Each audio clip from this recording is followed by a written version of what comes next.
ಹರಿ ಓಂ.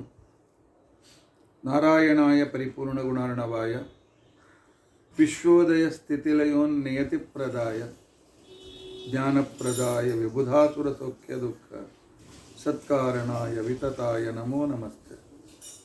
ಅಭ್ರಮಂ ಭಂಗರಹಿತಂ ಅಜಡಂ ವಿಮಲಂ ಸದಾ ಆನಂದತೀರ್ಥಮತುಲಂ ಭಜೆ ತಾಪತ್ರಯಾಪಕಂ. ಭವತಿ ಯದನುಭಾವಾದೇಡಮೂಕೋಪಿ ವಾಗ್ಮಿ ಜಡಮತಿರಪಿ ಜಂತುರ್ಜಾಯತೆ ಪ್ರಾಜ್ಞಮೌಲಿಃ. ಸಕಲ ವಚನಚೇತೋ ದೇವತಾ ಭಾರತೀ ಸ ಮಮ ವಚಸಿ ನಿಧತ್ತಾಂ ಸನ್ನಿಧಿಂ ಮಾನಸೇ ಚ. ಅಸ್ಮತ್ಕುರು ಸಮಾರಂಭಂ ಟೀಕಾಕೃತ್ಪಾದಮಧ್ಯಗಾಂ ಶ್ರೀಮದಾಚಾರ್ಯಪರ್ಯಂತಾಂ ವಂದೇ ಗುರುಪರಂಪರಾಂ. ವಿದ್ಯಾಯಾಂ ವಿಬುಧಾಚಾರ್ಯಂ ವೇದಜ್ಞಾನಾಬ್ಧಿಚಂದಿರಂ ದುರ್ಮತಧ್ವಾಂತಮಾರ್ತಾಂಡಂ ಸತ್ಯಧ್ಯಾನಮುನಿಂ ಭಜೆ. ಪಂಚಾಶದ್ವರ್ಷಪರ್ಯಂತಂ ಸತತಂ ರಾಮಪೂಜಕ ಶ್ರೀ ಸತ್ಯಪ್ರಮೋದ ಗುರುರಾಟ್ ಭಾಸತಾಂ ನೋ ಖಂದಂಬರ. ಬಂಧುಸ್ತ್ವಂ ಗುರುರಿಷ್ಟದೈವತಮಿತಿ ತ್ವತ್ಪಾದಪಂಕೇರುಹಂ ಪ್ರಾಪ್ತಂ ಮಾಂ ಪರಿಪಾಲಯೇತಿ ಸತತಂ ಯಾಚೆ ನಿಬದ್ಧಾಂಜಲಿಃ. ಚಿತ್ತಂ ಮತ್ಗುಣದೋಷಚಿಂತನವಿದೋ ನೂನಂ ಮನಾಂ ಮಾ ಕೃತಃ. ಶ್ರೀ ಸತ್ಯಾತ್ಮಗುರು ತ್ವದಂಗ್ರಿಯುಗಲಂ ಹಿತ್ವಾ ನಮೇ ಸದ್ಗತಿ. ಯೈರಹಂ ಶುಕವತ್ ಸಮ್ಯಕ್ ಶಿಕ್ಷಿತೋಸ್ಮಿ ಕೃಪಾಲುಭಿಃ ತಾನ್ ವಂದೇ ಧೇನುಪಾಚಾರ್ಯಾನ್ ತತ್ವಜ್ಞಾನಾರ್ಥಸಿದ್ಧೇ.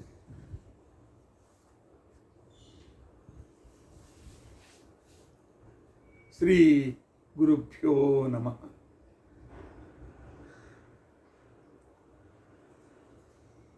ಹರಿ ಓಂ ಹರಿ ಓಂ ಹರಿ ಓಂ. ಸ್ವಸ್ತಿಸ್ತು ಅಸೇಢಸನ್ಮಂಗಲಾನಿ ಸಂತು. ಶ್ಲೋಕೈಕಶ್ರವಣಪಠನಮಾತ್ರೇಣ ವಕ್ತುಶ್ಚ ಶ್ರೋತॄಣಾಂ ನಿಖಿಲ ಕಲಿಕೃತ ಕಲ್ಮಷಾಪನೋದನಪಟುತರೆ ಧರ್ಮಾದ್ಯ ಪುರುಷಾರ್ಥ ಸಾಧನೀಭೂತೆ. ಅದ್ಯ ವಿಷ್ಣುತತ್ವನಿರ್ಣಯ ವಿವರಣಾರಂಭೆ ಸತಿ. ತಥಾ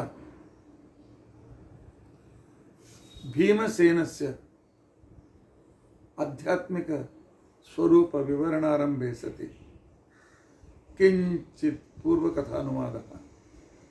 ಹರಿ ಓಂ ಹರಿ ಓಂ ಹರಿ ಓಂ. ಹರೇ ರಾಮ ಹರೇ ರಾಮ ರಾಮ ರಾಮ ಹರೇ ಹರೇ. ಹರೇ ಕೃಷ್ಣ ಕೃಷ್ಣ ಕೃಷ್ಣ ಹರೇ ಹರೇ. ಹರೇ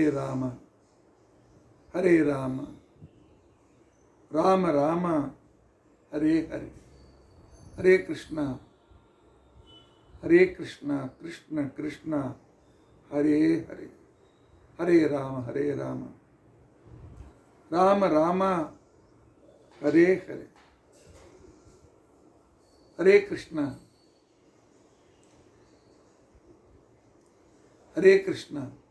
ಕೃಷ್ಣ ಕೃಷ್ಣ ಹರೇ ಹರೇ. ಶ್ರೀ ಗುರುಭ್ಯೋ ನಮಃ. ಹರಿ ಓಂ ಹರಿ ಓಂ ಹರಿ ಓಂ.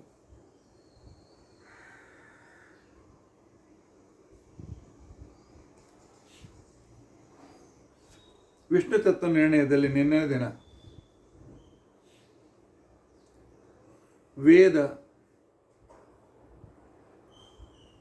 ವಿದ್ ಅಂತಿಕೊಂಡಂತಂದರೆ ಇರುವಿಕೆ, ನಿತ್ಯವಾಗಿ ಇರುವಿಕೆ.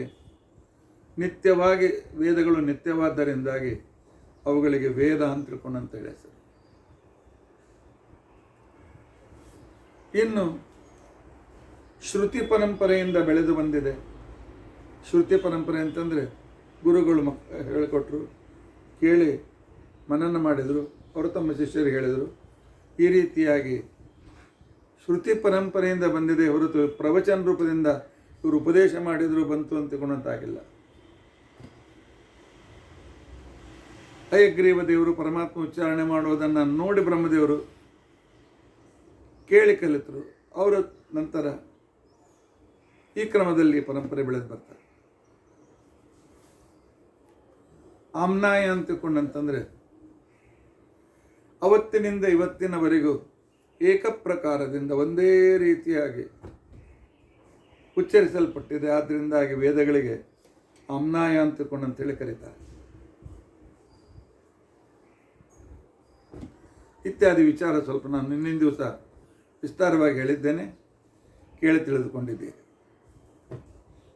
ಆದರೆ ನಮ್ಮ ಶ್ರೀಮದಾಚಾರ್ಯರ ಮತ್ತು ನಮ್ಮ ಟೀಕಾಕೃತ್ಪಾದರ ಶೈಲಿ ಹೇಗೆ ಅಂತ ತಿಳ್ಕೊಂಡಂತಂದರೆ ಅದರಲ್ಲಿ ಎಷ್ಟು ಪ್ರಶ್ನೆಗಳು ಹುಟ್ಟುತ್ತದೆ, ಎಲ್ಲ ಪ್ರಶ್ನೆಗಳನ್ನು ಮಾಡಿಕೊಂಡು ಉತ್ತರ ಕೊಡಬೇಕು ಅಂತ.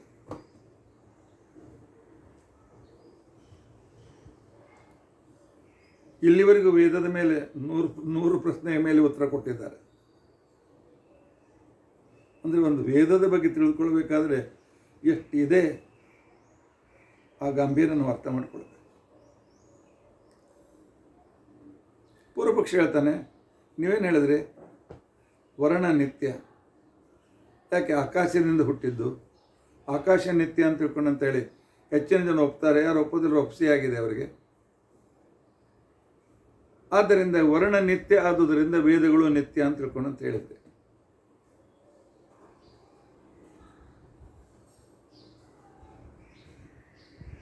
ಸರಿ, ವರ್ಣ ನಿತ್ಯ ಆದ ಕ್ಷಣಕ್ಕೇನೆ ವೇದ ನಿತ್ಯ ಆಗಬೇಕು ಅಂತ ನಿಯಮ ಇಲ್ಲಲ್ಲ. ಇ ಈ ಉ ಎ ಐ ಓ ಔ ಅಂ ಅಹ ಕ ಕ ಗ ಗ ङ ಚ ಚ ಜ ಝ ಯ ಇವು ನಿತ್ಯ. ಇವು ನಿತ್ಯ ಹೇಗೆ ಅಂತ ತಿಳ್ಕೊಂಡಂತಂದರೆ, ಪಾಣಿನಿ ವ್ಯಾಕರಣಶಾಸ್ತ್ರ ಬರೀಬೇಕು ಅಂತ ತಿಳ್ಕೊಂಡಂತ ಹೇಳಿ ರುದ್ರದೇವರನ್ನು ಕುರಿತು ತಪಸ್ಸು ಮಾಡಿದ. ರುದ್ರದೇವರು ಎಷ್ಟು ವೇದಗಳ ಮಾಡಿಕೊಂಡಿದ್ರು ಅಂತ ತಿಳ್ಕೊಂಡಂತಂದರೆ, ಪಾಣಿನಿಯ ತಪಸ್ಸಿಗೆ ಪ್ರತ್ಯಕ್ಷರಾಗಿ ತಮ್ಮ ಕೈಯಲ್ಲಿ ಡಮರು ಬರ್ತಿದ್ರು. ಡಮ್ ಡಮ್ ಡಮ್ ಡಮ್ ಅಂತ. ಆ ಡಮರುವಿನಿಂದ ವರ್ಣಗಳು ಹುಟ್ಟಿದವು. ಅಂದರೆ ಇದ್ದ ವರ್ಣ ಅಭಿವ್ಯಕ್ತವಾಯಿತು ಪುನಃ. ಐ ಉಣ್ ರೂಲ್ ರುಕ್ ಎ ಓಂ ಅಯೌಟ್ ಹೈವರ ಲಂಡ್ ಜಮಗಡನಂ ಜಬೈ ಗಡದಸ್ ಜಬಗಡದಸ್ ಕಪೈ ಜಬಗಡದಸ್ ಕಪ ಚಟತ ಚಟತವ್ ಕಪೈ ಷಡಸರ್ ಅಲ್. ಡಮರುವಿಂದ ಬಂದಿರತಕ್ಕಂಥ ಈ ಶಬ್ದದಲ್ಲಿ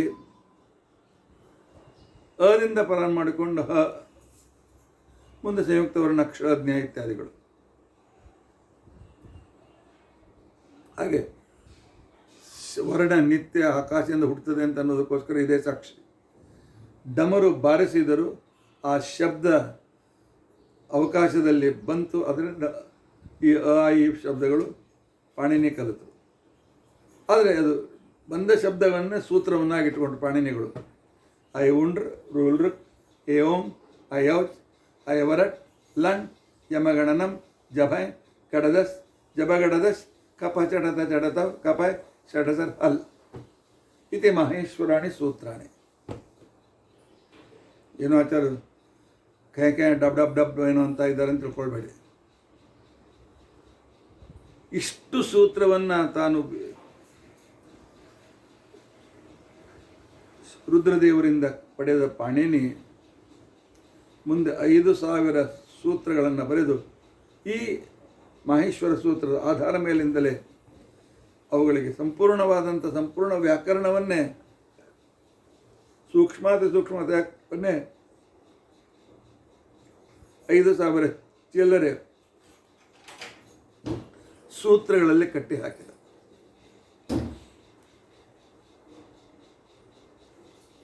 ವರ್ಣ ನಿತ್ಯತ್ವಕ್ಕೆ ಅದು ನಿಶ್ಚಿತವಾಯಿತು. ಆದರೆ ಏನು ನಿಶ್ಚಿತ ಆಯಿತು ಅಂದರೆ ಅಗ್ನಿಮೀಳೆ ಪುರೋಹಿತಂ ಈ ವಾಕ್ಯದಲ್ಲಿ ಅ ಗ ನಿ ಮ ಇ ಳ ಇ ಇಷ್ಟೆಲ್ಲ ವರ್ಣಗಳಿವೆ. ಈ ವರ್ಣಗಳನ್ನು ಜೋಡಿಸ್ಬೇಕಾಗಿತ್ತು ಅಂತ ತಿಳ್ಕೊಂಡಂತಂದರೆ ಯಾರಾದರೂ ಒಬ್ಬ ವ್ಯಕ್ತಿ ಬೇಕಾಗ್ತದೆ.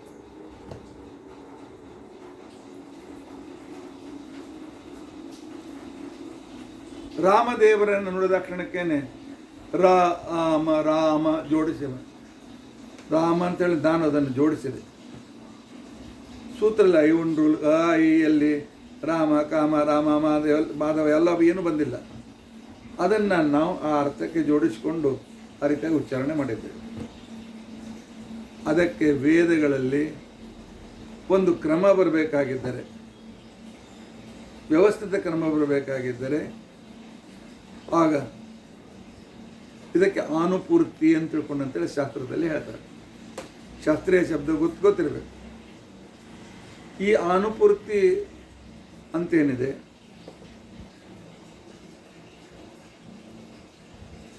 ನಾವು ಒಪ್ಕೊಳ್ಳದೇ ಇದ್ದರೆ ಜಗತ್ತಿನಲ್ಲಿ ಬಹಳ ವಿಚಿತ್ರವಾದ ಪರಿಸ್ಥಿತಿ ಬರ್ತದೆ. ರಾಜರನ್ನು ನೋಡಿ, ಏ ರಾಜ ಭಾಳ ದೊಡ್ಡವನಪ್ಪ ನೀನು ಚೆನ್ನಾಗಿದೆ ಅಂತ ತಿಳ್ಕೊಂಡಂತಂದರೆ ಮರ್ಯಾದೆ ಮಾಡ್ತಾನೆ. ಅದೇ ರಾಜ ಇದನ್ನು ಸ್ವಲ್ಪ ಉಲ್ಟಾ ಮಾಡಿ ಇದ್ದದ್ದನ್ನು ರ ಮಾಡಿಬಿಡಿ. ಜಾರ, ಎಲೆ ಜಾರನೇ ನೀನು ಭಾಳ ಚೆನ್ನಾಗಿದ್ದೆ ಅಂತ ಹೇಳಿದ್ರೆ ಮೃತ್ಯುನ ಕೊಡ್ತಾನೆ ರಾಜ. ಜಾರ ಅಂದ್ರೇನು? ಅನೇಕ ಹೆಂಗಸರ ಜೊತೆಗೆ ಸಂಬಂಧ ಇಟ್ಕೊಂಡವನು.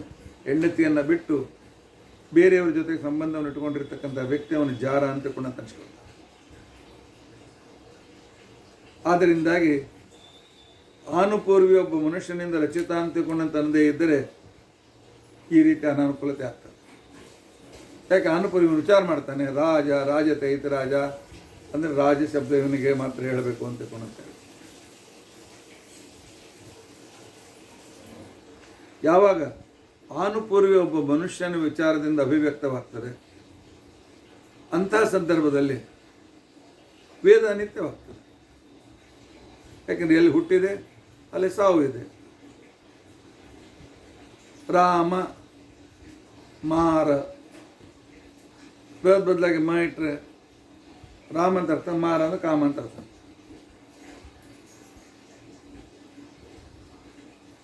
ಆದ್ದರಿಂದಾಗಿ ಅರ್ಥ ಬರಬೇಕಾಗಿರ್ತಕ್ಕಂಥ ರೀತಿಯಲ್ಲಿ ಪಾಣಿನಿ ಹೇಳ್ತಾನೆ, ಒಂದು ಶಬ್ದ ಸಾರ್ಥಕ ಶಬ್ದ ಇದೆ, ಅದು ಹೇಗೆ ಅದಕ್ಕೆ ನಾಮಪದ ಅಂತ ಅನ್ಸ್ಕೊಳ್ಬೇಕಾಗಿದ್ದೆ ಅರ್ಥವತ ಅಧಾತು ಅಪ್ರತ್ಯಯ ಪ್ರಾತಿಪದಿಕಂ ಅಂತ ಸೂತ್ರ ಬರೀತಾನೆ. ಅದಕ್ಕೊಂದು ಅರ್ಥ ಇರಬೇಕು, ಆನುಪೂರ್ವಿಯಿಂದ ಅರ್ಥ ಬಂದಿರಬೇಕು. ಆದರೆ ಅದು ಕ್ರಿಯಾಪದವಾಗಿರಬಾರ್ದು, ಅದಕ್ಕಿನ್ನೂ ಯಾವ ಪ್ರತ್ಯಯ ಹತ್ತಿರಬಾರ್ದು. ಅದಕ್ಕೆ ಶಬ್ದ ಅಂತ ತಿಳ್ಕೊಂಡಂತೇಳಿ ಕರೀತಾರೆ.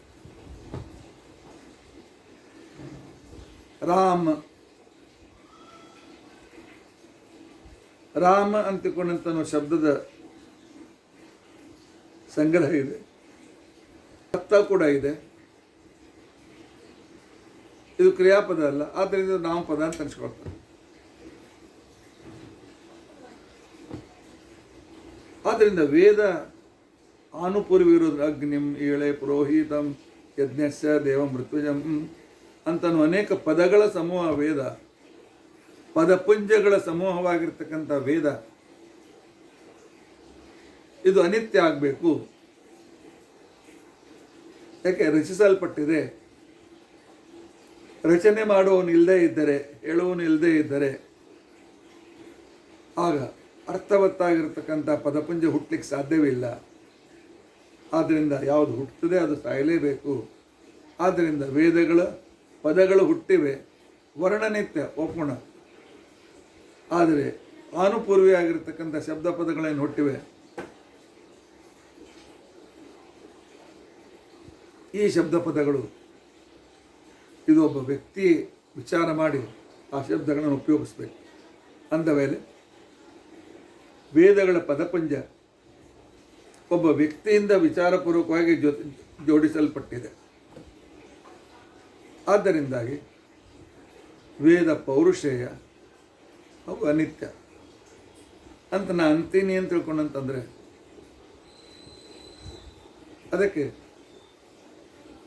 ಆಚಾರ್ಯರು ಉತ್ತರ ಕೊಡ್ತಾರೆ ವಿಷ್ಣುದತ್ತ ನಿರ್ಣಯದಲ್ಲಿ ಕೊಡ್ತಾರೆ.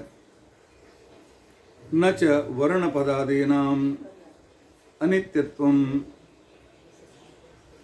ಸರ್ವಜ್ಞತ್ವಾತ್ ಈಶ್ವರಸ್ಯ ತದ್ಬುದ್ಧೌ ಸರ್ವದಾ ಪ್ರತೀಯಮಾನತ್ವಾತ್. ಏನಂತೀರಿ? ವರ್ಣ ಮಾತ್ರ ನಿತ್ಯ, ಪದ ಮತ್ತು ಪದಪುಂಜವಾದ ವಾಕ್ಯರೂಪವಾದ ವೇದ ಅನಿತ್ಯ ಅಂತ ಹೇಳ್ತೀರಲ್ಲ, ಇಲ್ಲ. ಯಾಕೆ? ಇನ್ನಿವರೆಗೂ ನಮ್ಮ ಅನೇಕ ಪ್ರಮಾಣ ನಿಮಗೆ ಕೊಟ್ಟಿದ್ದೇವೆ. ವೇದ ಅಪೌರುಷ ಅಂತ ಅನ್ನೋದಕ್ಕೋಸ್ಕರ ವಾಚ ವಿರೂಪ ನಿತ್ಯಯ ಅಂತೇಳಿ ವೇದ ಮಂತ್ರವೇ ಹೇಳ್ತದೆ, ನಿತ್ಯವಾದಂಥ ವೇದಗಳು ಅಂತ ತಿಳ್ಕೊಂಡಂತೆ. ನಿತ್ಯವಾದಂಥ ವೇದಗಳು ಇದ್ದದರಿಂದಾಗಿ ಆ ವೇದಗಳು ಅನಾದಿ ಕಾಲದಿಂದ ಇದೆ. ಅನಾದಿ ಕಾಲದಿಂದ ಇರುವುದರಿಂದಾಗಿ ಸರ್ವಜ್ಞನಾದ ಈಶ್ವರನಿಗೆ ಅವು ಗೊತ್ತಿದೆ. ಮತ್ತು ಪ್ರಳಯ ಕಾಲದಲ್ಲಿ ತನ್ನ ಬುದ್ಧಿಯೆಲ್ಲವನ್ನು ಇಟ್ಟುಕೊಂಡಿರ್ತಾನೆ. ಯಾವಾಗಲೂ ಅವನಿಗೆ ವೇದಗಳು ಪ್ರತ್ಯಕ್ಷ ಬಾಯಿಂದ ಬರ್ತಾನೆ ಇರ್ತಾರೆ. ಹಯಗ್ರೀವರು ಕಂಟಿನ್ಯೂ ವೇದಗಳನ್ನು ಹೇಳ್ತಾನೆ ಇರ್ತಾರೆ. ಈ ರೀತಿಯಾಗಿರ್ತಕ್ಕಂಥ ಪರಿಸ್ಥಿತಿ ಇರುವುದರಿಂದ ವರ್ಣ ಮಾತ್ರ ನಿತ್ಯ, ಆನುಪೂರ್ವಿಯಾದ ಪದಗಳು ವಾಕ್ಯಗಳು ಇವುಗಳನ್ನು ಅನಿತ್ಯ ಅಂತ ಹೇಳಲಿಕ್ಕೆ ಆಗೋದಿಲ್ಲ. ಯಾಕೆ? ಪ್ರಮಾಣ ಇರೋದರಿಂದ. ಅಷ್ಟೇ ಇಲ್ಲ, ಇವುಗಳಿಗೆ ನಾಶವೂ ಕೂಡ ಇಲ್ಲ. ಯಾಕೆ? ಯಾವಾಗಲೂ ಭಗವಂತ ನಿತ್ಯ. ಆದ್ದರಿಂದಾಗಿ ಅವನ ಜೊತೆಗೆ ವೇದಗಳು ಕೂಡ ಅಷ್ಟೇ ರೀತಿಯಾಗಿ ನಿತ್ಯವಾಗಿರ್ತದೆ. ಆದ್ದರಿಂದಾಗಿ ನೀನು ಹೇಳುವ ವರ್ಣ ಮಾತ್ರ ನಿತ್ಯ, ಆನುಪೂರ್ವಿ ಸಹಿತವಾದಂಥ ಪದವಾಕ್ಯಗಳು ಅನಿತ್ಯ ಅಂತ ಏನು ಹೇಳ್ದಿಲ್ಲ, ಸರಿಯಲ್ಲಪ್ಪ ಅಂತ.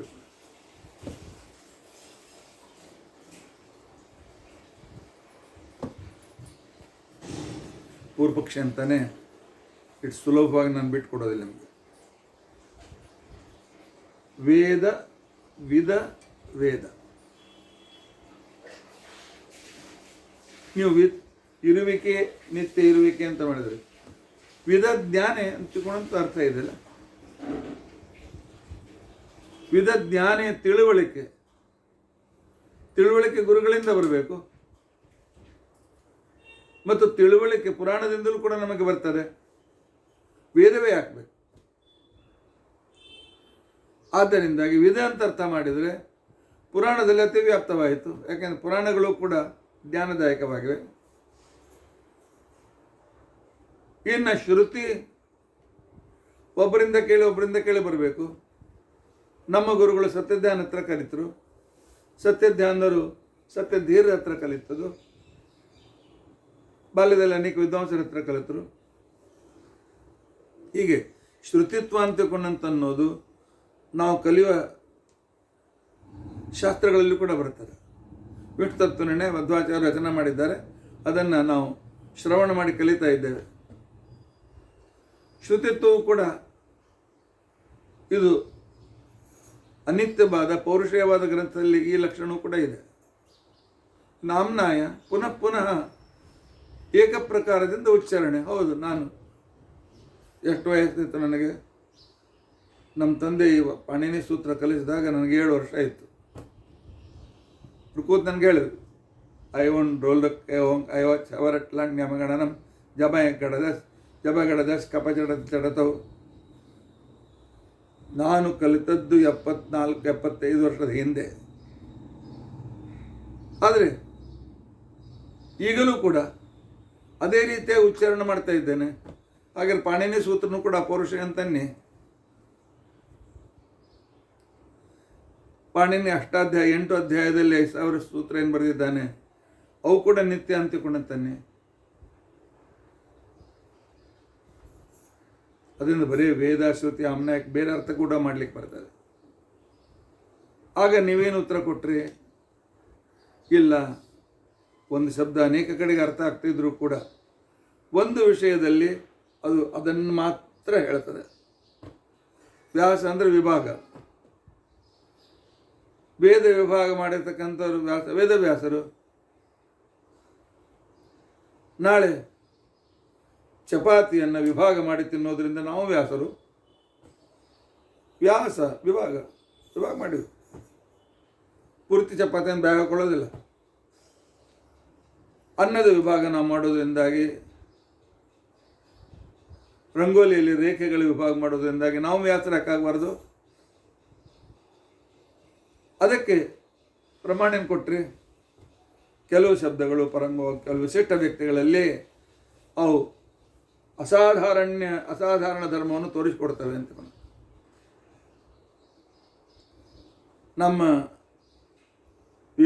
ನಮ್ಮಲ್ಲಿರ್ತಕ್ಕಂಥ ವ್ಯಾಸದಲ್ಲಿ ವಿಭಾಗ ಮಾಡೋ ಶಕ್ತಿಯಲ್ಲಿ ಅಸ್ವಾತಂತ್ರ್ಯ ಇದೆ, ಅಜ್ಞಾನ ಇದೆ. ವೇದವ್ಯಾಸದೇವರು ಇಲ್ಲ. ಆದ್ದರಿಂದ ಅಲ್ಲಿ ಮಾತ್ರ ಅಸಾಧಾರಣ ವ್ಯಪದೇಶ ಆಗಬೇಕು ಅಂತ. ಆದ್ದರಿಂದ ವೇದ ಶ್ರುತಿ ಆಮ್ನಾಯ ನಿತ್ಯ ಅನ್ನುವ ಅರ್ಥದಲ್ಲಿ, ಶ್ರುತಿ ಪರಂಪರೆ ಅಂತನ್ನುವ ಅರ್ಥದಲ್ಲಿ, ಶಶ್ವತ ಏಕ ಪ್ರಕಾರ ಪುನರುಚ್ಚಾರಿತ ಅಂತನ್ನುವ ಅರ್ಥದಲ್ಲಿಯೇ ವೇದ ಶಬ್ದಕ್ಕೆ ಅರ್ಥವನ್ನು ಮಾಡಬೇಕು. ಸರಿ, ಒಪ್ಕೊಂಡೆ. ಇಂಥ ವೇದಗಳು ನೀವು ಹೇಳ್ತಾರಲ್ಲ, ಪ್ರಳಯ ಕಾಲದಲ್ಲಿ ಲಕ್ಷ್ಮೀನಾರಾಯಣನ ಬಿಟ್ಟು ಎಲ್ಲೋ ಹೊರಟು ಹೋಗ್ತವೆ ಅಂತ ತಿಳ್ಕೊಂಡಂತೇಳಿ, ಆದ್ದರಿಂದಾಗಿ ಆ ಪ್ರಳಯಮೇವ ವೇದಗಳ ನಿತ್ಯತ್ವ ಪ್ರಳಯದವರೆಗೆ.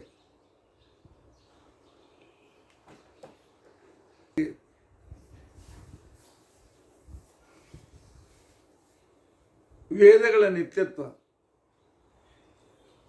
ಪ್ರಳಯದವರೆಗೆ ಮಾತ್ರ ಅಂತ ಯಾಕೆ ಒಪ್ಕೊಳ್ಬಾರ್ದು? ಇಲ್ಲಪ್ಪ, ಅಸಾಧಾರಣದಿಂದ ವಿಧಕ್ಕೆ ವೇದಾಂತ ನಿತ್ಯ ಅಂತ ಅರ್ಥ ಮಾಡಬೇಕು ಅಂತ ಹೇಳಿದ್ದೀವಲ್ಲ ಅಂತಂದರೆ ನೀವು ಹೇಳ್ಯಾರಪ್ಪ ಸರಿ. ಆದರೆ ಆ ಪ್ರಳಯ ಅಂತಿಕೊಂಡಂತಂದರೂ ಕೂಡ ವೇದಗಳ ನಿತ್ಯತ್ವಕ್ಕೆ ಭಂಗ ಬರೋದಿಲ್ಲ. ಯಾಕೆ? ಪ್ರಳಯದವರೆಗೂ ಇರತಕ್ಕಂಥದ್ದು ನಮ್ಮ ಲೆಕ್ಕದ ಪ್ರಕಾರ ನಿತ್ಯ. ಪ್ರಳಯದ ನಂತರ ಪ್ರಳಯ ಆದಮೇಲೆ ನಮಗೂ ನಿಮಗೂ ಸಂಬಂಧವಿಲ್ಲ, ಅಲ್ಲಿ ವಿಚಾರ ಮಾಡೋ ಅವಶ್ಯಕತೆಯೇ ಇಲ್ಲ. ಆದ್ದರಿಂದಾಗಿ ಪ್ರಳಯದವರೆಗೂ ಯಾವುದಿರ್ತದೆ ಅದನ್ನು ನಿತ್ಯ ಅಂತ ಅನ್ಲಿಕ್ಕೆ ಏನು ಗಂಟೆ ಹೋಗ್ತದೆ? ಯಾಕನ್ಬಾರ್ದು? ಇದು ಉಳಿದ ಕಡೆ ಅತಿವ್ಯಾಪ್ತಿಯೂ ಕೂಡ ಆಗೋದಿಲ್ಲ. ಘಟ ಮಡಿಕೆ ಪ್ರಳಯ ತನಕ ಇರ್ತದೆ, ನಾಳೆ ಒಡೆದು ಹೋಗ್ತದೆ, ಅದು ಹಳೇದಾಗ್ತದೆ. ಅದರಿಂದಾಗಿ ಸಾಂಸಾರಿಕ ವಸ್ತುಗಳಲ್ಲಿ ಅನಿತ್ಯತ್ವ ಇದೆ. ಪ್ರಳಯದವರೆಗೆ ಇರ್ತಕ್ಕಂಥದ್ದವರೆಗೆ ಮಾತ್ರ ವೇದ ಇದೆ ಅಂತಂದರೆ ಆಗ ಅದರ ನಿತ್ಯತ್ವಕ್ಕೆ ಏನು ಭಂಗ ಬರೋದಿಲ್ಲ. ಆದ್ದರಿಂದ ಅದನ್ನು ಯಾಕೆ ಸ್ವೀಕಾರ ಮಾಡಬಾರ್ದು?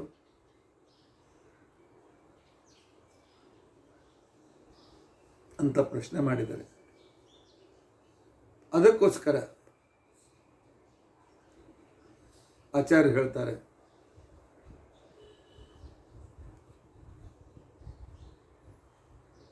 ಪ್ರಳಯದಲ್ಲಿ ದೇವರು ಕೂಡ ಹೋಗ್ತಿದ್ದ ಅಂದ್ರೆ, ಲಕ್ಷ್ಮೀದೇವಿ ಕೂಡ ಹೋಗ್ತಿದ್ರೆ, ಅವಾಗ ಆವಾಗ ನಾವು ಆ ಪ್ರಳಯ ಅಂತ ಅನ್ಬೋದಾಗಿತ್ತು. ವೇದಗಳನ್ನು ಯಾವಾಗಲೂ ಉಚ್ಚಾರಣೆ ಮಾಡುವ, ಮುಖದಿಂದ ಉದ್ಗಿರಣ ಮಾಡತಕ್ಕಂಥ ಭಗವಂತ ಕೂಡ ಇರ್ತಾನೆ. ಪ್ರಳಯದಲ್ಲಿಯೂ ಕೂಡ ಇವನ ಅಸ್ತಿತ್ವ ಇದೆ.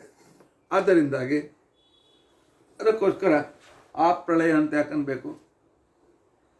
ವೇದಗಳು ಪ್ರಳಯದಲ್ಲಿ ವಿನಾಶವಾಗ್ತದೆ, ಸೃಷ್ಟಿಯಲ್ಲಿ ಹುಟ್ಟುತ್ತೇವೆ ಅಂತ ತಿಳ್ಕೊಂಡಂತ ಹೇಳಿ ಆ ರೀತಿಯಾಗಿ ಇಲ್ಲ. ಪರಮಾತ್ಮನೆಲ್ಲ ಮನಸ್ಸಿನಲ್ಲಿ ಯಾವಾಗಲೂ ಇರ್ತವೆ. ಪರಮಾತ್ಮನ ಬುದ್ಧಿಸ್ಥವಾಗಿ ವೇದಗಳು ಯಾವಾಗಲೂ ಭಗವಂತನ ಹತ್ರ ಇರ್ತವೆ. ಆದ್ದರಿಂದಾಗಿ ವಿಧ ಶಬ್ದಕ್ಕೆ ನಿತ್ಯ ಅಂತ ಅರ್ಥ ಮಾಡಬೇಕು. ಆದ್ದರಿಂದಲೇ ಆಚಾರ್ಯ ಹೇಳಿದರು, ನಚ ವರ್ಣಪದಾನಾಂ ಅನಿತ್ಯತ್ವಂ. ವರ್ಣಪದಗಳಿಗೆ ಅನಿತ್ಯತ್ವ ಇಲ್ಲ. ಯಾಕೆ ಅಂತಂದರೆ ಸರ್ವಜ್ಞನಾದ್ದರಿಂದಾಗಿ ಪರಮಾತ್ಮ ಅವನ ಪ್ರಳಯದಲ್ಲೇ ಉಳಿದುದರಿಂದಾಗಿ ವೇದಗಳು ಅವನ ತಲೆಯಲ್ಲೇ ಉಳಿದಿರುತ್ತವೆ. ವೇದಗಳು ಪ್ರಳಯ ಕಾಲದಲ್ಲಿ ಕೂಡ ನಾಶ ಆಗೋದಿಲ್ಲ. ಪರಮಾತ್ಮ ಈಶ್ವರನಾಗಿದ್ದಾನೆ. ತದ್ಬುದ್ಧೌ ಸದಾ ಪ್ರತೀಯಮಾನತ್ವ. ಅವನ ಬುದ್ಧಿಯಲ್ಲಿ ಯಾವಾಗಲೂ ವೇದಗಳು ಪ್ರತಿಪಾತವಾಗ್ತವೆ. ಆದ್ದರಿಂದಾಗಿ ನೀನು ವಿಚಾರ ಮಾಡಿದಂತೆ ವೇದಗಳು ಪರಮಾತ್ಮನ ಬುದ್ಧಿಯಲ್ಲಿ ಯಾವಾಗಲೂ ಪ್ರತೀಯಮಾನವಾದ್ದರಿಂದಾಗಿ, ಯಾವಾಗಲೂ ಅವನ ಬುದ್ಧಿಯಲ್ಲಿ ಪ್ರತ್ಯಕ್ಷವಾಗಿರೋದರಿಂದಾಗಿ ವೇದಗಳಿಗೆ ಅನಿತ್ಯತ್ವ ಅಂತ ಅನ್ನೋದು ಹೇಳಲಿಕ್ಕೆ ಬರೋದಿಲ್ಲ ಅನ್ನೋ ಮಾತನ್ನು ನೀವು ಅರ್ಥ ಮಾಡಿಕೊಳ್ಳಿ ಅಂತ ಹೇಳಿದ್ದಾರೆ. ಅನಿತ್ಯ ಅಂತಂದಾಕ್ಷಣಕ್ಕೇನೆ ವೇದ ನಿತ್ಯವಾಗಬೇಕಾಗಿಲ್ಲ ಅಂತ ಅನ್ನೋದಕ್ಕೋಸ್ಕರ ಹೇಳಿದ್ರಿ. ಆಚಾರ್ಯ ಹೇಳಿದ್ರು ವರ್ಣಪದಾದಿ ನಾಮ ನಿತ್ಯತ್ವಂ ಅಂತ ಹೇಳಿದ್ರು. ವರ್ಣ ನಿತ್ಯ, ಪದ ನಿತ್ಯ ಅಂತ ಹೇಳಿದ್ರು. ವಾಕ್ಯ ನಿತ್ಯ ಅಂತ ಹೇಳಲಿಲ್ಲ. ವಾಕ್ಯ ನಿತ್ಯ ಅಂತ ಹೇಳಿದ್ರಿಂದಾಗಿ ವಾಕ್ಯ ರೂಪವಾದ ವೇದ ಇದು ಅನಿತ್ಯ. ಈಗ ನಿಮ್ಮ ಮಧ್ವಾಚಾರ್ಯ ಹೇಳ್ಯಾರ ನೋಡ್ರಿ, ನಚ ವರ್ಣಪದಾದೀನಾಂ. ಅದಕ್ಕೆ ನಾವು ಉತ್ತರ ಕೊಡ್ತೀವಿ, ಸ್ವಲ್ಪ ಸಂಸ್ಕೃತ ಕಲಿತು ಬಾರಲ್ಲಪ್ಪ ನೀನು. ಆದಿ ಅಂತ ಹೇಳಿದ್ದೀವಲ್ಲ, ಆದಿ ಅಂದ್ರೆ ಇನ್ನೂ ಇವೆ ಅಂತ ಅರ್ಥ.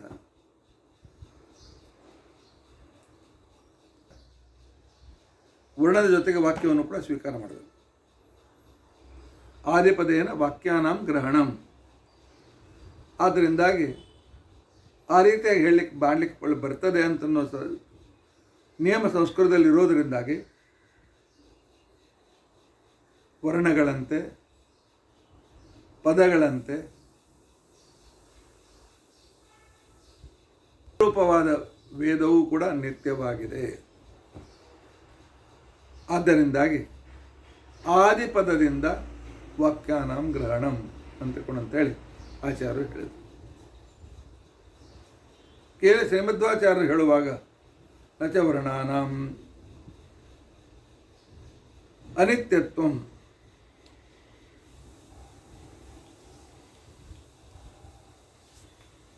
ಅನಿತ್ಯತ್ವಂ ಅಂತ ಹೇಳಿ ವರ್ಣ ಪದ ವಾಕ್ಯವನ್ನು ಕೂಡ ನಿತ್ಯ ಅಂತ ಹೇಳಿ ಶ್ರೀಮದಾಚಾರ್ಯರು ತಿಳಿಸಿಕೊಟ್ರು. ಆಗ ಎದುರಾಳಿಯಾಗಿರ್ತಕ್ಕಂತಹ ಪ್ರತಿವಾದಿ ಬಹಳ ಬುದ್ಧಿವಂತನಾಗಿದ್ದ. ಮಧ್ವಾಚಾರ್ಯ ಹೆಚ್ಚಿಗೆ ಶಬ್ದ ಯಾಕೆ ಉಪಯೋಗಿಸಿದ್ರು? ಶಾಸ್ತ್ರದಲ್ಲಿ ಎಷ್ಟು ಶಬ್ದ ಬೇಕೋ ಅಷ್ಟೇ ಉಪಯೋಗಿಸ್ಬೇಕು, ಅದು ನಿಯಮ. ಅದನ್ನು ಬಿಟ್ಟು ಹೆಚ್ಚಿಗೆ ಉಪಯೋಗಿಸ್ಕೊಳ್ಳೋದ್ರಿಂದ ಏನರ್ಥ ಇಲ್ಲ. ವರ್ಣ ಪದಾದೀನಾಂ ಅಂತ ಹೇಳಿ ಮಧ್ವಾಚಾರ್ಯರು ನಿತ್ಯತ್ವ ಹೇಳಿದ್ದಾರೆ. ಆದೀನಾಮ್ ಅಂತಿಕೊಂಡ ದಾಕ್ಷಣಿಕ ವಾಕ್ಯವನ್ನು ಕೂಡ ಸ್ವೀಕಾರ ಮಾಡಬೇಕು ಅಂತ ನೀವು ಹೇಳ್ತಾ ಇದ್ದೀರಿ. ಹಾಗೆ ಪದ ಯಾಕೆ ಹೇಳಬೇಕಾಗಿತ್ತು? ವರ್ಣಾದೀನಾಮ್ ಅಂತಿಕೊಂಡಂತೆಷ್ಟೇ ಹೇಳಿದ್ರು ಕೂಡ ನಚ ವರ್ಣಾದೀನಾಂ ಅನಿತ್ಯತ್ವಂ ವರ್ಣ ಪದಾದೀನಾಂ ಯಾಕಂದ್ರು? ಯಾಕಂದ್ರೆ ವ್ಯಾಕರಣಶಾಸ್ತ್ರ ಪ್ರಕಾರ ಹೆಚ್ಚಿನ ಶಬ್ದ ಆಡುವುದು. ನಿಮ್ಮ ಅಭಿಪ್ರಾಯವನ್ನು ಎಷ್ಟು ಪದಗಳಲ್ಲಿ ಹೇಳಲಿಕ್ಕೆ ಸಾಧ್ಯವಿದೆ ಅಷ್ಟು ಪದಗಳಲ್ಲಿ ಅಷ್ಟರಲ್ಲಿ ಹೇಳಬೇಕು.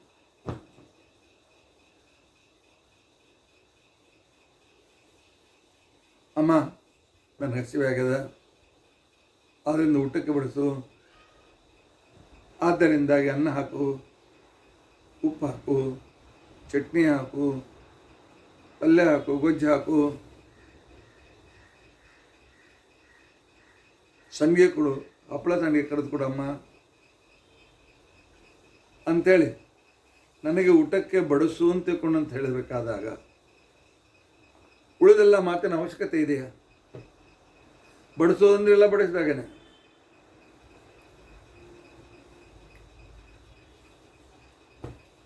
ಒಂದು ಸರ್ತಿ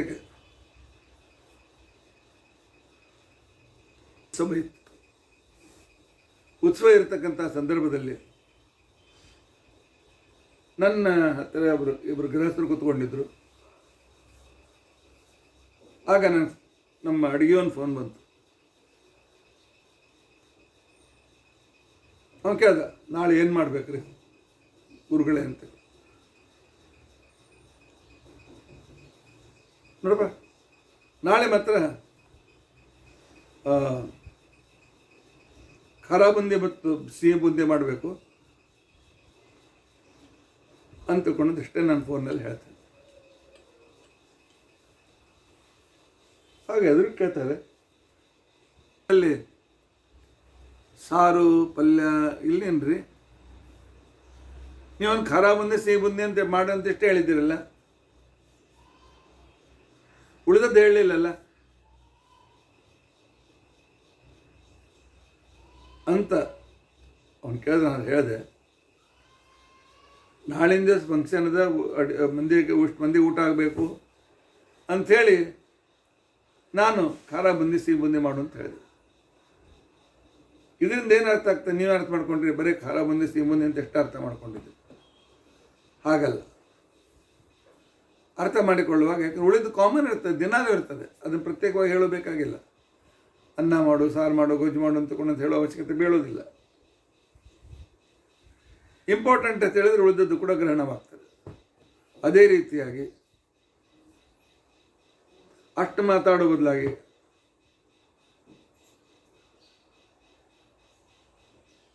ಅಮ್ಮ ಹಸಿವಾಗ್ಯದ, ಊಟಕ್ಕೆ ಹಾಕ್ತೇನು ಅಂತ ಆಯ್ತು, ನಮಗೆ ಊಟ ಅಂತಂದ್ರೆ ಅಕ್ಷಣ ಉಳಿದೆಲ್ಲ ಬಂತು.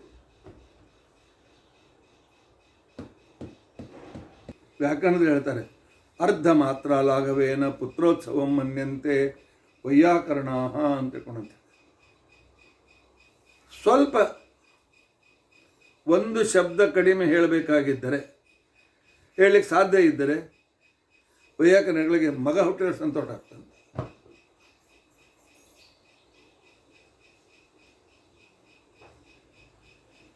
ಪಾಣಿನಿ ಹೇಳ್ತಾನೆ,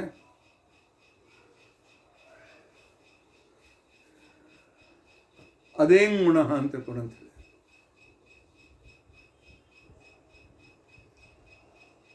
ಅತ್ ಏಂ ಗುಣ,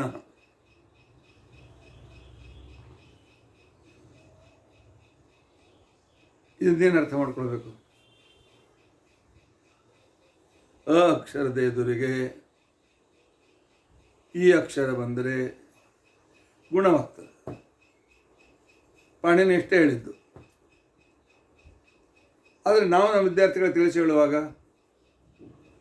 ಅದ ಎದುರಿಗೆ ಈ ಬಂದರೆ ಎ ಆಗ್ತದೆ, ಅದಿಂದ ಎದುರಿಗೆ ಉ ಬಂದರೆ ಓ ಆಗ್ತದೆ ಅಂತ ತಿಳ್ಕೊಂಡಂಥ ಉದಾಹರಣೆಯನ್ನು ಕೊಡ್ತಾರೆ. ಸೂರ್ಯ ಉದಯ, ಸೂರ್ಯೋದಯ ಅಂತೇಳಿ ಅಷ್ಟೇ. ಅದೇ ಗುಣ ಶಬ್ದದಲ್ಲಿ ಇದೆಲ್ಲ ಎಲ್ಲ ಅರ್ಥ ಬಂತು ಅಂತ ತಿಳ್ಕೊಂಡಂತಂದರೆ, ಅತ್ತಂದರೆ ಅಕಾರ, ಏಂಗ್ ಅಂತಂದರೆ ಎ ಓ ಎರಡು ತಗೋ. ಯಾಕಂದರೆ ಎ ಓಚ್ ಅಂತಕೊಂಡಂತೇಳಿ ಪಾಣಿನಿ ಸೂತ್ರ ಇದೆ. ಎಷ್ಟು ಸಂಕ್ಷಿಪ್ತವಾಗಿ ಸೂತ್ರ ರೂಪದಿಂದ ಹೇಳ್ತಾನೆ ತಗೊಂಡಂತ ಅನ್ನೋದನ್ನು ನಾವು ಅರ್ಥ ಮಾಡಿಕೊಳ್ಳೋದು. ಆ ರೀತಿಯಾಗಿ ಬಾಹ್ಯಾಕರಣ ಪ್ರಕಾರ ಮಧ್ವಾಚಾರ್ಯರು ವರ್ಣಪದಾದೀನಾಂ ನಚ ವರ್ಣಪದಾದೀನಾಂ ಅನಿತ್ಯತ್ವಂ ಅಂತನ್ನೋ ಬದಲಾಗಿ ನಚ ವರ್ಣಾದೀನಾಂ ಅನುತತ್ವಂ ಅಂತ ಹೇಳಿದರೆ ಆಗ್ತೈತಲ್ಲೇನೋ?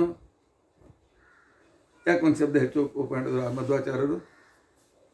ಟೀಕಾಕೃತ ಪದ ಹೇಳ್ತಾರೆ ಏನು ಅಂತಂದರೆ, ಚ ತು ಶಬ್ದಗಳಿಗೂ ಕೂಡ ಅರ್ಥ ಇದೆ. ಆಚಾರ ಅರ್ಥವಾಗಿ ಒಂದು ಯಾವ ಶಬ್ದ ಮಾತಾಡೋದಿಲ್ಲ ಅಂತ ಮಾತ್ರ. ನಚ ವರ್ಣಾದೀನಾಮ್ ಅಂತಂದರೆ ವರ್ಣ ಪದ ವಾಕ್ಯ ಎಲ್ಲ ಬಂದು ಹೋಯ್ತಲ್ಲ, ಆದಿ ಶಬ್ದಗಳೆಲ್ಲ ಬಂತು. ಯಾಕೆ ಹೆಚ್ಚಿಗೆ ಮಾತನಾಡಿದ್ರು ನೋಡಿ, ಎಷ್ಟು ಪ್ರತಿಯೊಂದು ಪ್ರಶ್ನೆ ಮಾಡ್ಕೊಂಡು ಮುಂದೆ ಹೋಗ್ತಾರೆ. ಅದಕ್ಕೆ ಟೀಕಾಕೃತಪಾದರು ಉತ್ತರ ಕೊಡ್ತಾರೆ, ಆಚಾರ್ಯ ವಾಕ್ಯವನ್ನೇ ಇಟ್ಟುಕೊಂಡು.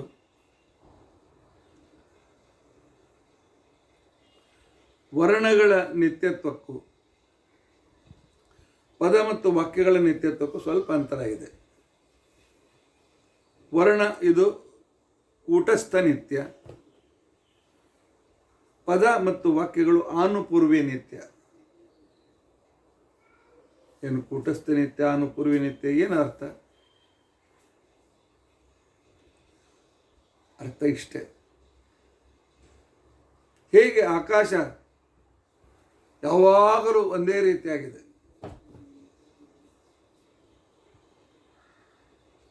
ಆದರೆ ಪದವಾಕ್ಯಗಳು ಆ ರೀತಿ ಒಂದೇ ರೀತಿಯಾಗಿಲ್ಲ. ಪದದಲ್ಲಿ ರಾಮ, ಕಾಮ ಈ ರೀತಿಯಾಗಿ ಅನೇಕ ಶಬ್ದಗಳಿವೆ. ಆಕಾಶದಂತೆ ಕೂಟಸ್ಥ ನಿತ್ಯತ್ವ ವರ್ಣಕ್ಕೆ ಇದ್ದರೆ, ಪದ ಮತ್ತು ವಾಕ್ಯಗಳಿಗೆ ಆನುಪೂರ್ವಿ ಅಂತಂದರೆ ಅಗ್ನಿಂ, ಈಳೆ, ಪುರೋಹಿತಂ, ಈ ಕ್ರಮ ಏನಿದೆ ಚೇಂಜ್ ಆಗೋದಿಲ್ಲ. ಆದ್ದರಿಂದಾಗಿ ವರ್ಣಾದೀನಾಮ್ ಅಂತಿಷ್ಟೇ ಹೇಳಿದರೆ, ಈ ನಿತ್ಯತ್ವದಲ್ಲಿ ಒಂದೇನು ಸ್ವಲ್ಪ ಅಂತರ ಇದೆ. ಒಂದು ಕೂಟಸ್ಥ ನಿತ್ಯ, ಒಂದು ಆನುಪೂರ್ವಿ ನಿತ್ಯ. ಆಗ ಸ್ವಲ್ಪ ಇಲ್ಲಿ ಭ್ರಮ ಬರ್ತಿತ್ತು. ಅದಕ್ಕೋಸ್ಕರ ಆಚಾರ್ಯ ಏನು ಮಾಡಿದರು, ವರ್ಣ ಪದಾದೀನ ಪದನೂ ಇಟ್ಟರು, ಒಂದನ್ನು ಕೂಟಸ್ಥ ನಿತ್ಯ ಇಟ್ಟರು, ಪದ ಆದಿ ಇದಕ್ಕೆ ಆನುಪೂರ್ವಿ ನಿತ್ಯ, ಎರಡನ್ನೂ ಹೇಳುವುದಕ್ಕೋಸ್ಕರ ಆಚಾರ್ಯರು ನಿತ್ಯತ್ವದಲ್ಲಿರ್ತಕ್ಕಂಥ ಈ ಸೂಕ್ಷ್ಮ ಭಿನ್ನತ್ವವನ್ನು ಹೇಳುವುದಕ್ಕೋಸ್ಕರ ಆಚಾರ್ಯರು ವರ್ಣಪದಾನಾಂ ಪದಾದೀನಾಂ ಅಂತ ತಿಳ್ಕೊಂಡಂತನ್ನುವ ಪದವನ್ನು ಉಪಯೋಗಿಸಿದರು. ಇನ್ನು ಪದ ಅನಿತ್ಯ ಹೇಗೆ ಇತ್ಯಾದಿ ವಿಚಾರವನ್ನು ಮತ್ತೆ ಪುನಃ ವಿಷ್ಣುತತ್ವದ ನಾಳಿನ ಪಾಠದಲ್ಲಿ ನಾವು ತಿಳಿದುಕೊಳ್ಳಕ್ಕೆ ಪ್ರಯತ್ನಿಸೋಣ.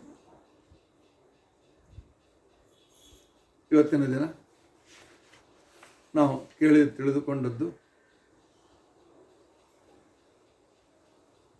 ವೇದದ ಆನುಪೂರ್ವಿ ಪುನಃ ಅದೇ ಮಂತ್ರಗಳನ್ನು ರಿಪೀಟ್ ಮಾಡ್ತಾ ಇರೋದರಿಂದಾಗಿ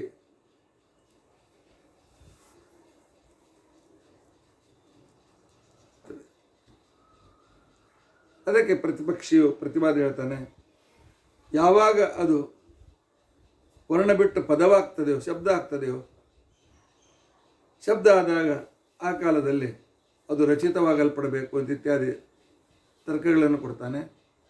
ಅವುಗಳನ್ನು ಕೂಡ ದೂರ ಮಾಡಿ ಆ ನಂತರ ವಿತ್, ಶ್ರುತಿ ಇತ್ಯಾದಿಗಳು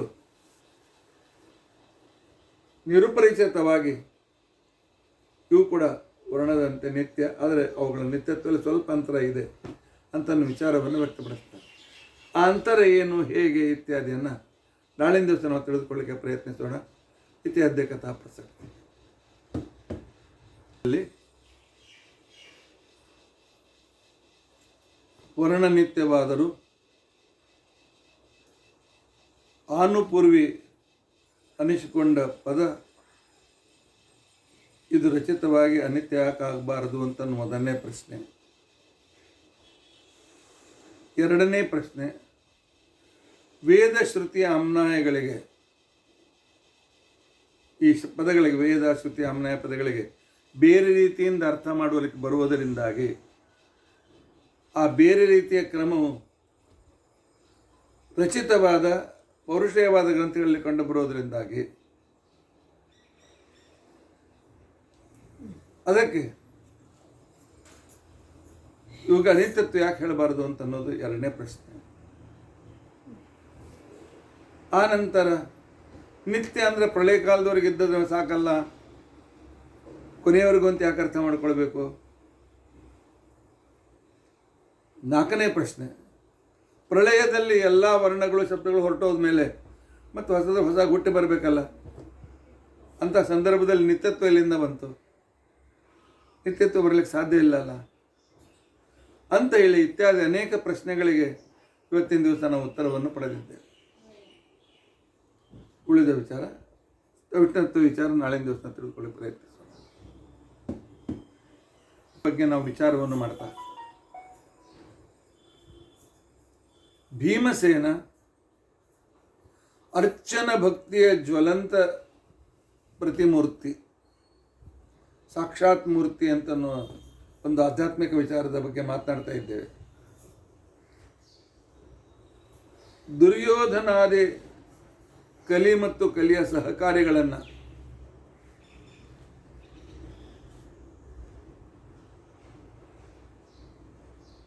ಸಂಹಾರ ಮಾಡಬೇಕಾಗಿದ್ದರೆ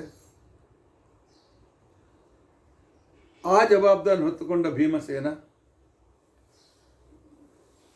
ಅವರ ಸಂಹಾರಕ್ಕೆ ಬೇಕಾದ ವಾತಾವರಣವನ್ನು ಅವರೇ ನಿರ್ಮಿಸಲಿ ಅಂತ ತಿಳ್ಕೊಂಡಂತ ಹೇಳಿ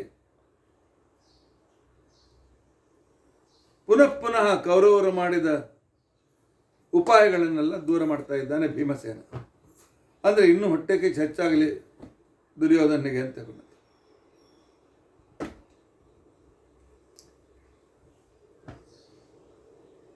ಎಲ್ಲ ಭೀಮನನ್ನು ಕೊಲ್ಲುವ ಎಲ್ಲ ಪ್ರಯತ್ನಗಳು ವಿಫಲವಾದ ಮೇಲೆ ಕೊನೆಗೆ ದುರ್ಯೋಧನ, ಶಕುನಿ, ಈ ಚಾಂಡಾಲ ಚೌಕಳಿ ಈ ಒಂದು ಕಡೆಗೆ ಸೇರಿ ಈ ಪಾಂಡವರನ್ನು ಮುಗಿಸ್ಬೇಕಾದ್ರೆ ಏನು ಮಾಡಬೇಕು? ಇವರ ಕುತಂತ್ರಕ್ಕೆ ಮಧ್ಯದಲ್ಲಿಯೂ ಶಕುನಿ ಸಹಾಯ ಮಾಡ್ತಾ ಇದ್ದ. ಅವನೇನು ಹೇಳ್ದ ದುರ್ಯೋಧನಿಗೆ, ನೋಡು, ಪಾಂಡವರಿಗೆ ಬೇರೆ ಅರಮನೆ ಮಾಡಿ ಕಟ್ಕೊಡೋಣ. ಒಂದೇ ಕಡೆಗೆ ನೀವಿದ್ರೆ ಅಣ್ಣ ತಮ್ಮದಲ್ಲಿ ಮತಭೇದ ಬರ್ತದೆ. ಅವರಷ್ಟಕ್ಕೆ ಅವರಿರಲಿ, ನಮ್ಮಷ್ಟಕ್ಕೆ ನಾವಿರಲಿ ಅಂತನ್ನೋ ಕಾರಣದಿಂದ ನಿಮ್ಮ ಅಪ್ಪನಿಗೊಪ್ಸು, ಪಾಂಡವರನ್ನು ಇನ್ನೊಂದು ರಾಜ ಮೇಲೆ ಕಳಿಸ್ಲಿಕ್ಕೆ. ಅಲ್ಲಿ ತನಕ ನಾವೇನು ಮಾಡೋಣ, ಇಲ್ಲಿ ಸಮೀಪದಲ್ಲಿ ವಾರಣಾವತ ಅಂತಿದೆ, ಅಲ್ಲಿ ಒಂದು ಅರಗು ಇತ್ಯಾದಿಗಳಿಂದ ಮಿಶ್ರಿತವಾದ, ಯಾವುದಕ್ಕೆ ಬೆಂಕಿ ಹತ್ತಿದರೆ ಭಗ್ಗನೆ ಹತ್ತಿ ಸಂಪೂರ್ಣವಾಗಿ ನಾಶವಾಗ್ತದೆ ಅಂಥ ಅರಗಿನ ಮನೆ ತಯಾರು ಮಾಡಿ ಅವರನ್ನು ಆ ಮನೆ ಕಳಿಸಿಕೊಟ್ಟು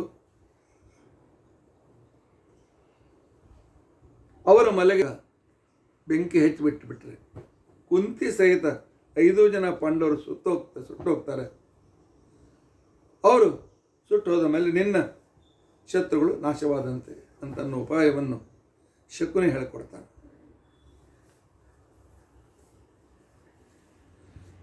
ದುಷ್ಟ ದುರ್ಯೋಧನಾದಿಗಳು ಮಾಡುವ ಪ್ರತಿಯೊಂದು ಸಂದರ್ಭದಲ್ಲಿಯೂ ಅವರಿಗೆ ಪರಾಜಯವನ್ನು ಕೊಟ್ಟು ಅವರಿಗೆ ಇನ್ನೂ ಅವರು ತಪ್ಪು ಮಾಡುವಂತೆ ಮಾಡಿ ಅವರನ್ನು ಕೊಂದು ಭೂಭಾರ ಕಡಿಮೆ ಮಾಡೋದಕ್ಕೋಸ್ಕರ ಭೀಮಸೇನ ದೇವರು ಪ್ರತಿ ಕ್ಷಣದಲ್ಲಿಯೂ ಅವರಿಗೆ ಇನ್ನೂ ಹೊಟ್ಟೆ ಕಿಚ್ಚುವಾಗುವಂತೆ ಮಾಡ್ತಾ ಇದ್ದಾರೆ. ಪಾಂಡವರಿಗೋಸ್ಕರ ಅರಗಿನ ಮನೆ ತಯಾರಾಯಿತು. ದುರ್ಯೋಧನ ಅಪ್ಪನಿಗೆ ಒಪ್ಪಿಸಿದ, ಜೊತೆಯಲ್ಲಿದ್ದು ಜಗಳ ಆಗ್ತದೆ, ನಾವು ಅಲ್ಲಿ ದೂರ ಅವ್ರನ್ನ ಸ್ವಲ್ಪ ದೂರ ಕಳಿಸೋಣ ಅಂತ. ಮೊದಲು ಧೃತರಾಷ್ಟ್ರ ಒಪ್ಪಲಿಲ್ಲ. ಧೃತರಾಷ್ಟ್ರ ಒಂದು ವೀಕ್ನೆಸ್ ಇತ್ತು, ಏನು ಅಂತಂದರೆ ದುರ್ಯೋಧನ ಅಂದ್ಬಿಟ್ಟು ಒಂದು ಕ್ಷಣವೂ ಕೂಡ ಇರಲಿಕ್ಕೆ ಆಗ್ತದಿಲ್ಲ. ಅದನ್ನು ಯಾವಾಗಲೂ ದುರ್ಯೋಧನ ಬಳಸ್ಕೊಳ್ತಾ ಇದ್ದ. ಅಪ್ಪ, ಪಾಂಡವರನ್ನು ನಿನ್ನ ಜೊತೆಯಲ್ಲಿ ನಮ್ಮನ್ನಾದರೂ ಇಟ್ಕೋ, ಪಾಂಡವರನ್ನಾದರೂ ಇಟ್ಕೋ. ಪಾಂಡವ್ರನ್ನ ಇಟ್ಕೊಂಡ್ರೆ ನಾ ಪ್ರಾಣ ಬಿಡ್ತೀನಿ ಅಥವಾ ಎಲ್ಲಾದರೂ ಹೋಗ್ಬಿಡ್ತೀನಿ. ಇಲ್ಲ, ಪಾಂಡವರಿಗೆ ಸ್ವಲ್ಪ ನಮ್ಮ ಬೇರೆ ಕಡೆ ಅರಮನೆ ಕಟ್ಟಿಸಿ ಬೇರೆ ಕಡೆ ಕಳಿಸಿ ನಾವು ನಿಷ್ಕಂಠವಾಗಿ ರಾಜ್ಯ ಮಾಡಬೇಕು ಅಂತ ಬರ್ತಾ ಇದ್ದೇವೆ, ಅನುಮತಿ ಕೊಡು ಅಂತಂದಾಗ ಎಲ್ಲಿ ಮಗ ಬಿಟ್ಟು ಹೋಗ್ತಾನೋ ಅಂತ ತಿಳ್ಕೊಂಡು ಅಂತೇಳಿ. ಇವತ್ತಿನ ದಿನದಲ್ಲಿ ನಾವು ಕೂಡ ಹಾಗೆ ಮಾಡ್ತಾ ಇದ್ದೇವೆ. ಮಕ್ಕಳ ವಿಷಯದಲ್ಲಿ ಭಾಳ ಅವ್ರು ಮಾಡಿದ್ದೆಲ್ಲ ಮಾಫ್. ಯಾಕೆ ಎಲ್ಲಿ ನಮ್ಮ ಬಿಟ್ಟು ಹೋಗ್ತಾರೋ ಅಂತಲೂ ಭಯ. ಅದಕ್ಕೆ ಎಲ್ಲ ರೀತಿ ಕಾಂಪ್ರಮೈಸ್ ಮಾಡ್ಕೊಳ್ಳೋಕೆ ತಯಾರಾಗ್ತಾರೆ. ಸಂಸಾರದಲ್ಲಿ ಕೆಲವು ಸಲ ಕಾಂಪ್ರಮೈಸ್ ಮಾಡ್ಕೊಳ್ಬೇಕಾಗ್ತದೆ.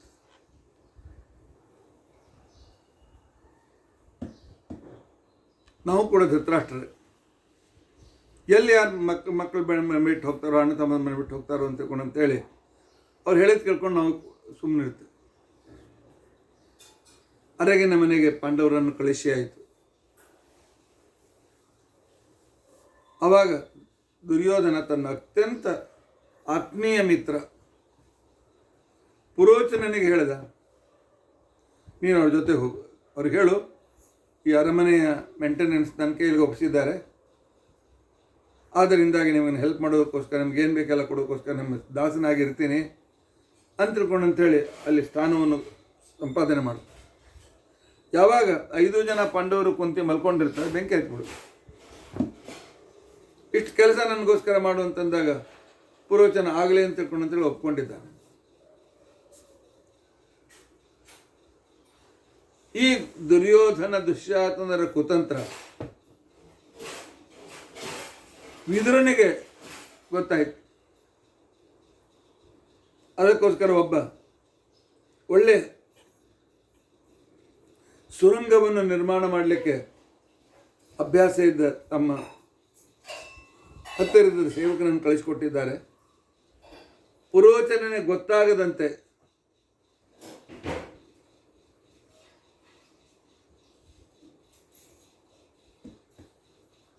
ಸುರಂಗ ಮಾರ್ಗವನ್ನು ತಯಾರು ಮಾಡು. ಗಂಗಾ ನದಿಯಿಂದ ಆ ಅರಮನೆವರೆಗೂ ಆ ಕೆಳಗಿನ ಸುರಂಗ ಮಾರ್ಗ ಬಂದಿರಬೇಕು. ಅವನು ಅದೇ ರೀತಿಯಾಗಿ ಮಾಡಿದ್ದ.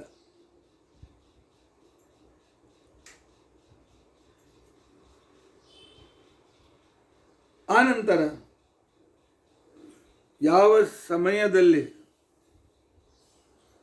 ಪಾಂಡವರು ವಾರಣಾವತದ ಮನೆಯಲ್ಲಿ ಪ್ರವೇಶ ಮಾಡಿದರು, ವಿಜೃಂಭಣೆಯಿಂದ ವಾಸ್ತುಶಾಂತಿ ಇತ್ಯಾದಿಗಳೆಲ್ಲ ಆಗಿ ಅವರು ಪಾಂಡವರು ಯಾವ ಗೃಹ ಪ್ರವೇಶ ಮಾಡಿದರು, ಆಗಲೇ ವಾಯುದೇವರಿಗೆ ಗಂಧವಾಹ ಅಂತ ತಿಳ್ಕೊಂಡು ಅಂತೇಳಿ ಕರೀತಾರೆ. ಸುಗಂಧ ಮುಟ್ಟಿಸ್ತಕ್ಕಂಥ ಜವಾಬ್ದಾರಿ. ವಾಯುದೇವರ ಅವತಾರ ಆದ ಭೀಮಸೇನ ದೇವರು ಅಲ್ಲಿಯ ಅದರ ಪರಿಮಳ, ಆ ಮನೆಯ ಒಂದು ವಾಸನೆ ಅಥವಾ ಪರಿಮಳವನ್ನು ಕೇಳಿ ನೋಡಿಕೊಂಡೆ, ಓ ಇದು ಅರಮನೆಯಲ್ಲ, ಇದು ನಮಗೋಸ್ಕರ ತಯಾರು ಮಾಡಲ್ಪಟ್ಟಿರ್ತಕ್ಕಂಥ ಒಂದು ಸ್ಮಶಾನ.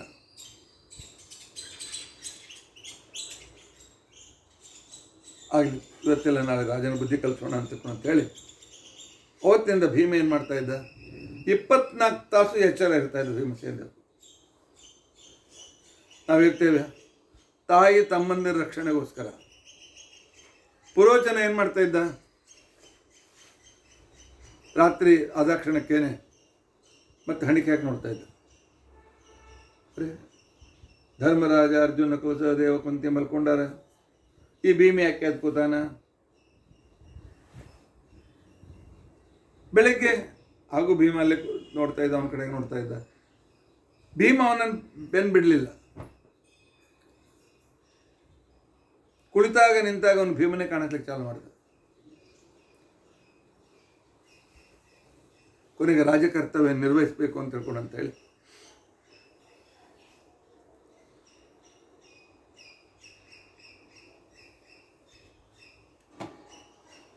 ಪುರೋಚನ ದಾರಿ ಕಾಯ್ತಾ ಇದ್ದಾನೆ, ಯಾವಾಗ ಬೆಂಕಿ ಹಚ್ಚಬೇಕು ಅಂತ.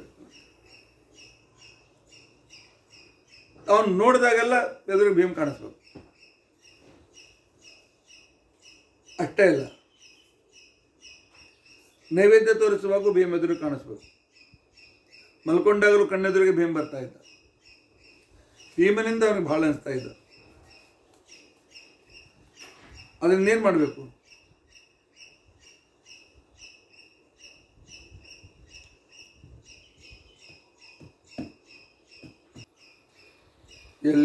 ನೋಡಿದಲ್ಲಿ ಆ ರಾಮ, ಇಲ್ಲಿ ನೋಡಿದರೂ ರಾಮ, ಅಲ್ಲಿ ನೋಡಿದರೂ ರಾಮ ಅಂಥೇಳಿ ದಾಸರಾಯರೇನು ಪದ್ಯ ಬರೆದಿದ್ದಾರೆ. ಆ ಪದ್ಯಕ್ಕೆ ಅನುಸಾರವಾಗಿ ಎಲ್ಲಿ ನೋಡಿದರೂ ಭೀಮ, ಅಲ್ಲಿ ನೋಡಿದರೂ ಭೀಮ.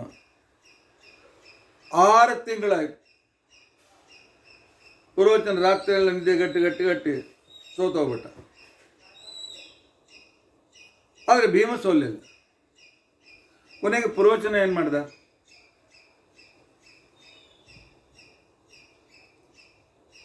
ತನ್ನೊಬ್ಬನ ಕಡೆಯಿಂದ ಆಗೋದಿಲ್ಲ ಅಂತೇಳಿ ತನ್ನ ತಾಯಿ ಮತ್ತು ತನ್ನ 4 ತಮ್ಮಂದಿರನ್ನು ಕರೆಸಿಕೊಂಡ. ಕರೆಸಿಕೊಂಡು ಕರಾರು 2 ತಾಸು ಎಲ್ಲರೂ ಆ ಭೀಮನ ಕಡೆ ಲಕ್ಷ್ಯ ಇರೋದು. ಯಾವಾಗ ಭೀಮ ಹೊರಗೆ ಹೋಗ್ತಾನೆ, ಯಾವಾಗ ಭೀಮ ಮಲ್ಕೊಳ್ತಾನೆ ನಮಗೆ ತಿಳಿಸ್ಬೇಕು. ಆದರೆ ಭೀಮ ಹೊರಗೂ ಹೋಗ್ತಿರಲಿಲ್ಲ, ನಿದ್ದೆನೂ ಮಾಡ್ತಾರೆ. ಅವನ ತಮ್ಮಂದರು ತಾಯಂದರು ಕೂಡ 4 ಸ್ವಲ್ಪ ಒಂದು 15 ದಿವಸ ನೋಡಿದರು. ಅವಾಗ ಹೇಳಿದ್ರು, ಭೀಮ ಇಲ್ಲದೆ ಇದ್ದ ಬೆಂಕಿ ಹಚ್ಚೋಣ ಅಂತೇಳಿ. ಅವತ್ತು ರಾತ್ರಿ ಬಹಳ ದಣದಿದ್ದರಿಂದಾಗಿ ಪುರೋಚನ ಮಲ್ಕೊಂಡ. ಅವನ ತಾಯಿ ಉಳಿದ 4 ಮಕ್ಕಳು ಮಲ್ಕೊಂಡ್ರು.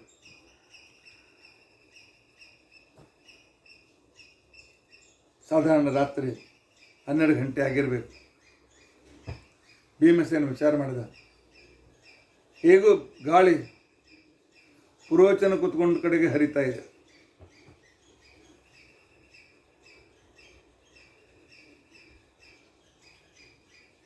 ನೋಡಿದ, ಹೋಗಿ ಸುರಂಗದ ಬಾಗಿಲು ತೆಗೆದಿಟ್ಟ.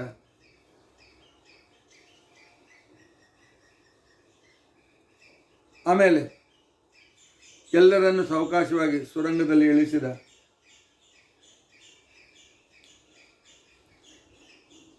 ಆಮೇಲೆ ತಾನೇ ಬೆಂಕಿ ಈಗ ಬೆಂಕಿ ಪಟ್ಟಣ ಬಂದಿವೆ, ಆಗ 2 ಕಲ್ಲಿನಿಂದ ಬೆಂಕಿ ಹುಟ್ಟಿಸ್ತದೆ.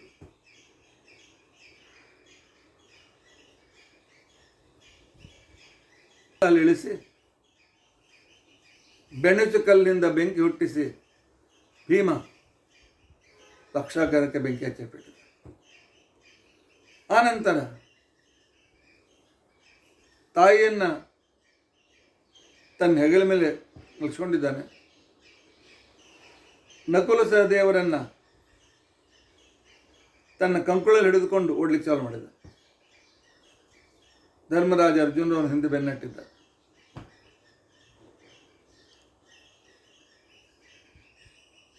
ಬೆನ್ನಟ್ಟಿದ ನಂತರ ಈ ಕಡೆಯಲ್ಲಿ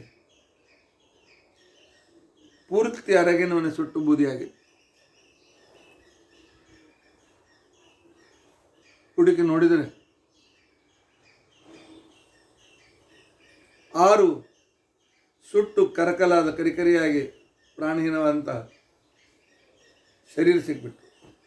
ಇಷ್ಟು ಹುಟ್ಟಿದ್ವಲ್ಲ, ಅದನ್ನು ಪರಿಚಯ ಇಡಲಿಕ್ಕೂ ಆಗ್ತಿರಲಿಲ್ಲ.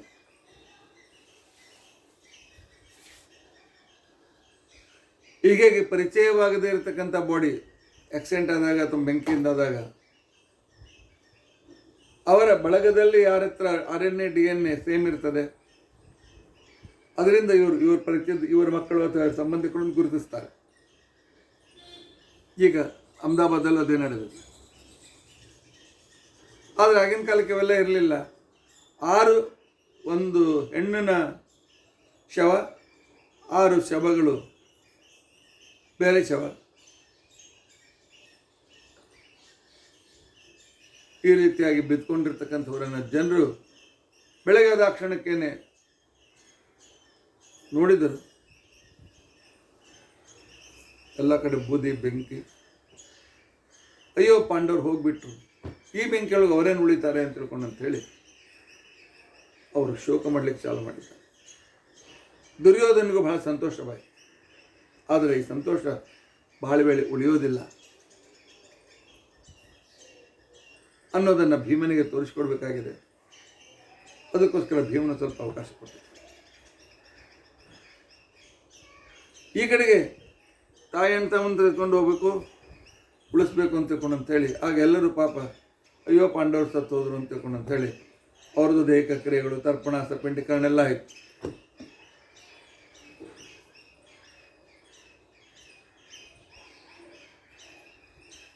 ಇಂತಹ ಸಂದರ್ಭದಲ್ಲಿ ಭೀಮಸೇನ ಏನು ಮಾಡಿ ತೋರಿಸಿದ, ಅರಗಿನ ಮನೆಯನ್ನು ಸುಟ್ಟು ಪಾಂಡವರು ಸುರಕ್ಷಿತವಾಗಿ ಉಳಿದರು ಅನ್ನುವ ಮಾತನ್ನು ದುರ್ಯೋಧನ ತಿಳಿಯುವಂತೆ ಮಾಡಿ, ಅವನ ಹೊಟ್ಟೆ ಕಿಚ್ಚು ಹೆಚ್ಚು ಮಾಡಿ, ಅವನ ಆಕ್ರಮಣ ಮಾಡುವಂತೆ ಮಾಡಿ, ಅವನಿಗೆ ಮರಣಕ್ಕೆ ತಾನೇ ಬೇಕಾದಂಥ ತಪ್ಪುಗಳನ್ನು ಮಾಡಲಿ ಅಂತಕೊಂಡು ಅವಕಾಶ ಕೊಟ್ಟ ಪರಮಾತ್ಮ. ಹೀಗೆ ದುರ್ಯೋಧನಾದಿಗಳಿಗೆ ಮತ್ತೊಮ್ಮೆ ನಾವು ನಿಮಗೆ ಮಣಿಯೋದಿಲ್ಲ ಅಂತಕೊಂಡು ಅವ್ರ ನಂತರ ಗೊತ್ತಾಗ್ತದೆ ಅವ್ರು ಪಾಂಡವರು ಅಂಥೇಳಿ. ಆದರೂ ಇಂಥ ಕಾಡಿನಲ್ಲಿದ್ದರೂ ಕೂಡ ಇಷ್ಟೆಲ್ಲ ಅದ್ಭುತ ಕೆಲಸವನ್ನು ಮಾಡ್ತಾರಲ್ಲ ಅಂತಕೊಂಡು ಅಂಥೇಳಿ ಪ್ರಜೆಗಳು ಅವರನ್ನೇ ನಂಬಿದರೆ ಹೊರತು ಬೇರೆಯವ್ರನ್ನ ನಂಬಲಿಲ್ಲ. ಈ ರೀತಿಯಾಗಿ ಭೂಭಾರಕ್ಕೆ ಕಾರಣೀಭೂತರಾದಂಥ ದುರ್ಯೋಧನಾದಿ ಸಕಲಗರನ್ನು ನಾಶಪಡಿಸುವುದಕ್ಕೋಸ್ಕರ